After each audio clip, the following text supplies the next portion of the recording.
And so the problem that most people tend to run into, especially if they're extremely overweight, is...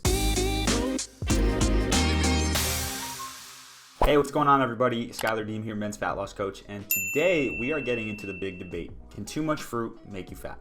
Now, if you've been around the block long enough, you've probably seen both sides of this argument, right? One side says fruit is natural, there's no way that it can make you fat. The other side says, well, fruit contains a lot of sugar, so it actually technically can. So I want to preface this video, too much of anything with calories in it will make you fat, right? Fat loss is all about a calorie deficit. Now, depending on what type of food it is, it may be more likely to make you fat. And so in this video, I really wanted to basically go into, is this a myth? Is this true? And how can you optimize when you eat fruit to be the most effective, right? Because we probably know that a little bit of fruit here and there at least isn't a bad thing. So to preface this video and how I feel about it, before I did the research, my mentality is always food closest to its natural form is never a bad thing. It's never going to be bad if you go out and have food that's been made with real ingredients, which fruit is grown from the earth, so for the most part, it's beneficial. Now, after doing more research into this doesn't necessarily fully apply, and I'll tell you why. The fruit we know today is not the same fruit that our ancestors were consuming a couple thousand years ago, right? Food has been intentionally modified by humans. It's been intentionally hybridized, it's been intentionally bred to create something new. And so a good example of this is if we look at bananas. The bananas we consume today are not the same bananas that our ancestors consumed. Those bananas were much smaller and they contained a lot of seeds. And so if you think about it, back in the day, if you were to eat a banana, either you would avoid the seeds, which the banana is smaller, so you're already getting less and eating less, but then you're also working around the seeds, which is going to take you more time to consume, which basically means there's less chance of you overeating. On the other hand of that, if you eat the seeds, you're getting a lot of nutritious fat. And so either way, you're not just eating the banana as a whole, and it's not a lot, whereas compared to today, the bananas are much larger, they don't have seeds, and so what you're consuming is most likely going to be a lot higher in sugar. Now, with that being said, larger fruits means that there's also more nutrients, right? There's also more things like potassium, vitamin C, resistant starch, and so while you may be eating more, you could potentially also be consuming more nutrients. Now, before we go any further, let's briefly talk about the background of sugar in fruit and what type of sugar that is. So the type of sugar in fruit is called fructose. Now, there's three types of sugar. We've got fructose, we've got glucose, and sucrose. Glucose is the type of sugar that's very simple, and as soon as it hits your bloodstream, your blood sugar spikes. Same thing goes along with sucrose, so it also creates a spike in the blood sugar. Now with fructose, and we're not talking high fructose corn syrup here, that's something completely different. With fructose, 29 to 54% is actually converted into glucose, which is going to hit your bloodstream and spike your insulin. So while you could potentially be getting, let's say, 25 grams of sugar in a couple pieces of fruit, that 25 grams is most likely going to be converted more lower to 12 or less grams. So it's going to be much less impactful than if you were to say have just 25 grams of coconut sugar or white processed sugar. Now, when it comes to fructose is very beneficial for our body. Now, there's of course a line, right? A sensible amount of fructose can spark the burning of more fuel, right? Which is going to lead to more fat loss, but too much fructose can lead to fat storage. Right, so just like everything else, there's that line there. And so if we look at fruit, of course, if it's a natural fruit, it's going to be helpful for the body. It's going to help increase the feelings of fullness. It's going to help your microbiome.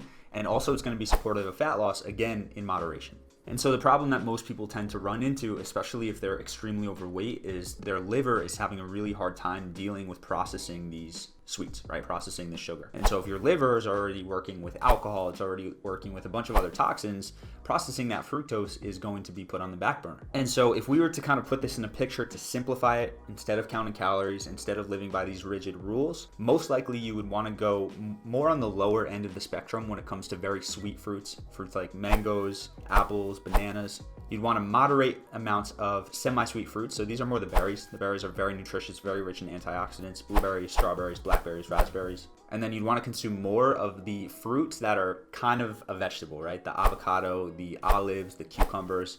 Like these are things that are technically classified as fruits, even though we'd consider them a vegetable. Now, another aspect of this is the level of exercise that you have, right? If you're doing a very high intensity exercise or something that's more long-term, like long distance running, fruit can be a really, really good option for instant fuel.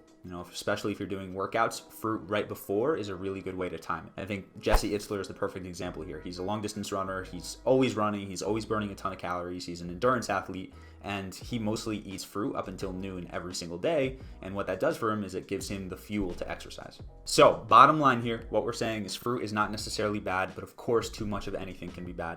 You are going to consume a lot of fruit. Make sure that you are going for the lower sugar fruits, so the berries and the more vegetable-like fruits. and then make sure you're getting a good amount of exercise. And then also, fruit is going to be way better for you than dessert, right? So if you're trying to eat healthier and you're trying to reduce the level of really processed sugar that you have, include some fruit for your dessert after meals. So if I were to break this video down into kind of a few simple steps to live by. So number one, if you're having things like sweets or processed sugar or processed carbs, fruit is going to be a great option to replace that.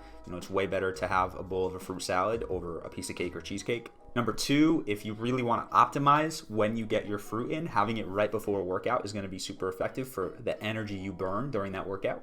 You could also have fruit right in the morning there to replace the glycogen stores that have been depleted over your night of sleep. Number three, potentially try to avoid fruit after you're working out because you don't want to really restore your liver glycogen, which is where fruit heads.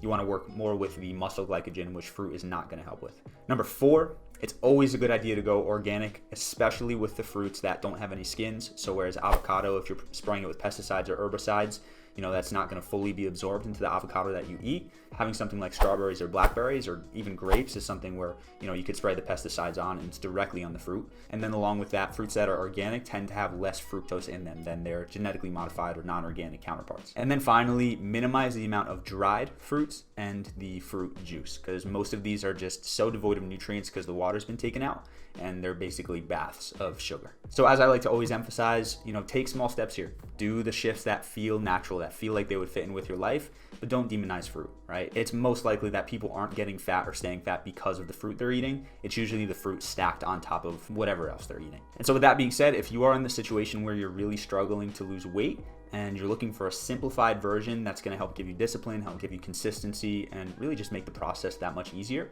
check the link in the description of this video for our free guide.